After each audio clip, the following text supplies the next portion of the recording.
Se nós não estruturarmos esse plano de carreira com um bom sistema de progressão funcional, de nada adianta ter um plano de carreira.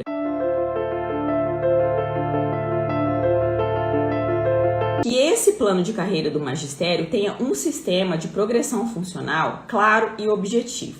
O que acontece? Eu já atuei em várias secretarias de educação, já tive o privilégio de participar da elaboração de vários planos.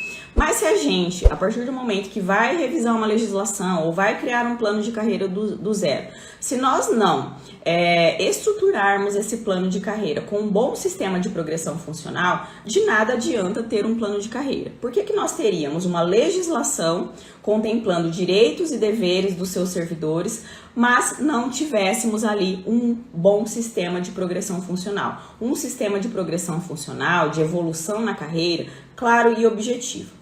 Um dos erros mais comuns que eu vejo nesse aspecto, nesse ponto, com relação aos planos atuais, é que muitas vezes existe um sistema de progressão funcional com critérios ali para esse servidor atuar. No entanto, são critérios, são previsões que não são auto-aplicáveis. Então, Sarita, existe ali um estímulo para o profissional alcançar algum grau, nível ou referência ali mais elevado na sua tabela de vencimentos, na sua tabela remuneratória. Porém, muitas vezes esse critério não está regulamentado, ele depende da expedição de um decreto ou de uma resolução que nunca é elaborada, que nunca é feita. Ou, muitas vezes, tem ali a progressão funcional, mas ela vai depender de uma avaliação de desempenho, uma avaliação que vai ser feita pelo sistema de ensino, e essa avaliação nunca é feita. Ou seja, existe uma regulamentação, existe até uma legislação educacional dando um direito, concedendo ali um direito ao trabalhador da educação, porém esse direito não é auto-aplicável, ele não, os servidores, os integrantes daquela carreira não conseguem de fato chegar ao resultado que é de fato alcançar níveis remuneratórios mais elevados. Então, quando eu entro aí num projeto de elaboração de um plano de carreira, a minha preocupação maior é com relação à criação de um sistema de progressão funcional, de evolução ali funcional, que seja claro e objetivo. Ou seja, o servidor do magistério, o integrante da carreira do magistério, que pegar aquela legislação, que ler o seu plano de carreira, ele deverá saber claramente quais são os critérios que ele precisa cumprir para evoluir na carreira. E aí nós temos várias possibilidades dentro desse sistema de progressão funcional claro e objetivo. Nós podemos valorizar ali, incentivar a evolução funcional desse trabalhador, desse servidor da educação, por meio das suas titulações, por meio da sua experiência de tempo de serviço. Então, o profissional óbvio que durante a sua atuação profissional, ali no dia a dia, ele vai ganhando experiência, e essa experiência, esse tempo de serviço também deve ser valorizado. Nós temos critérios que também são interessantes, que estimulem a assiduidade do trabalhador da educação, do servidor da educação, ou seja, estimular aquele profissional que não falta. A gente na educação tem um sério problema com faltas de professores, porque o bolo da educação, o dinheiro que é vinculado ali à manutenção e desenvolvimento, ele é um só. A gente tem recursos mínimos que são vinculados para a educação. O caso do Fundeb, o exemplo do Fundeb é bem evidente nesse sentido. O Fundeb é um bolo. E quanto mais profissionais nós temos que contratar para substituir aqueles profissionais faltosos, aqueles profissionais que não são assíduos, mais recursos públicos nós gastamos com trabalhadores e professores, enfim, por quê? Porque o aluno ele não pode ficar sem aulas, existe um calendário escolar a ser cumprido, a LDB estabelece ali critérios mínimos, dias mínimos letivos, horas mínimas de efetivo trabalho escolar, então o aluno ele não pode ficar sem aula.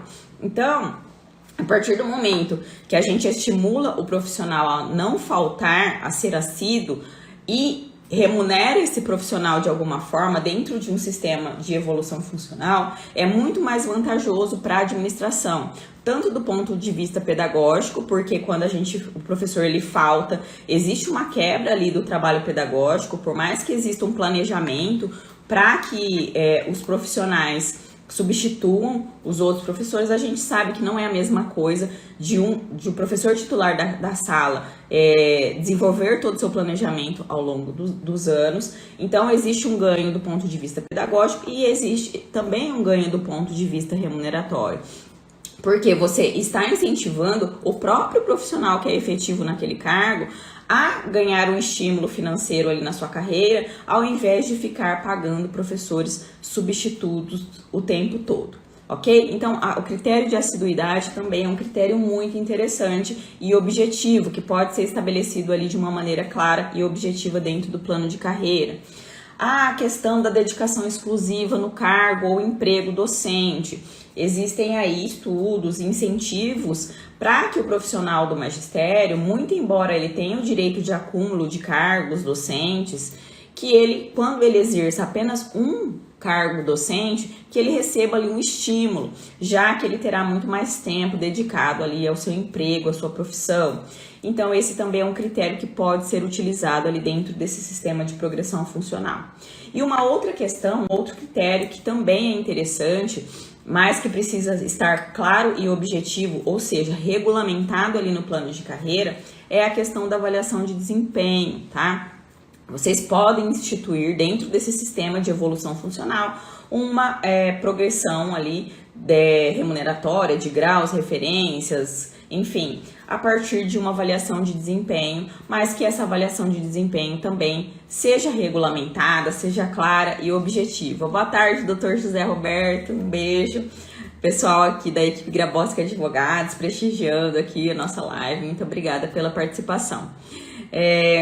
Então a gente tem aí, citei aqui para vocês, então, alguns critérios que são considerados critérios claros e objetivos que podem ser instituídos dentro do plano de carreira como estímulo ao desenvolvimento do profissional da educação, ok? Lembrando que o objetivo desse sistema de progressão é que ele esteja todo regulamentado ali dentro daquela lei e que não dependa de decretos ou de resoluções para que o servidor, de fato, consiga evoluir. Então a gente vai valorizar o profissional que adquire uma titulação, um curso de nível superior, uma pós, um mestrado, um doutorado. O Dr. Luiz Antônio também, um beijo, muito obrigada pela participação. Sejam bem-vindos. Então, quando a gente institui esse sistema de progressão funcional, que o servidor, o trabalhador da educação, ele faça a leitura desse plano, ele consiga de fato saber o que ele precisa evoluir, isso é muito mais eficiente, isso traz credibilidade até para a própria administração, já que esse profissional ele terá clareza ali em relação à sua carreira, o que ele precisa de fato fazer, cumprir para atingir ali níveis de vencimentos mais elevados dentro da sua carreira. E aí, pessoal, para quem ainda não conhece, eu vou citar aqui para vocês duas resoluções do Conselho Nacional de Educação que são muito importantes e que tratam sobre os planos de carreira. A primeira resolução é a resolução número 2 de 2009 da Câmara de Educação Básica do Conselho Nacional de Educação, que trata especificamente de diretrizes para a elaboração ou revisão dos planos de carreira do magistério, tá? Então, a gente tem essa resolução, uma resolução já desde 2009, e uma outra resolução de 2010, que é a resolução número 5 de 2010, também da Câmara de Educação Básica do Conselho Nacional de Educação, que trata sobre as diretrizes para a elaboração ou revisão dos planos de carreira dos demais trabalhadores em educação, tá? Já que nós temos aí essa diferenciação de profissional do magistério e profissional da educação. Quem são os profissionais do magistério, quem são os profissionais da educação, ok? E isso também é até uma questão que é bem comum lá no curso de plano de carreira, que os meus alunos sempre perguntam: Sarita, a gente pode fazer um plano de carreira só, unificado, para professores, supervisores de ensino, equipe de suporte pedagógico e juntamente com os demais trabalhadores da educação, aquela equipe de apoio ali das escolas? Sim, existe essa possibilidade, porém nós temos alguns critérios a serem cumpridos, porque alguns direitos são previstos na legislação vigente e são específicos para os profissionais do magistério, outros direitos não, mas nada impede que nós tenhamos dois planos de carreira, um para cada categoria, ou um plano de carreira unificado, desde que esses direitos e vantagens sejam muito bem definidos, ok?